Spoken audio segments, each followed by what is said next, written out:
जर सभागृहात बघितलं तर पाणी ह्या विषयी इरिगेशन विभागाच्या काही गाईडलाईन्स आहेत. धरणात किती पाणी साठा असल्यानंतर आपण काय करू शकतो.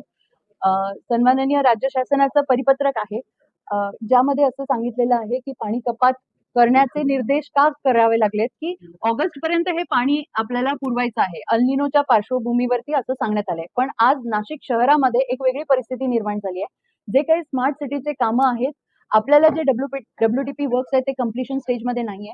दुसरी गोष्ट अशी आहे की आज पूर्ण पंचवटी विभागाचा जो इलेक्ट्रिक सप्लाय तो बंद होता, जेणेकरून त्यांच्या टाक्या भरलेल्या नाहीये दिवसभरामध्ये आणि म्हणून पंचवटी विभागामध्ये पाणी पुरवठा झालेला नाहीये.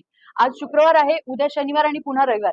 म्हणजे उद्याचा जर खाडा गेला पाण्याचा तर रविवारी सुद्धा पाणी लाईन चार्ज करण्याकरता मिळणार नाही आणि याचा इम्पॅक्ट म्हणजे पूर्ण वीकेंड वरती होईल. आणि म्हणून उद्याच्या शनिवार करता पूर्ण नाशिक शहरासाठी पाणी पुरवठा होणार आहे असे निर्देश मी या महासभेत दिलेले आहे. आणि त्यासाठी आपल्याला एक साधक बाधक चर्चा करून आपण सभागृहाचं मत घेतलेलं आहे आणि उद्या पुरता फक्त हा निर्णय आहे.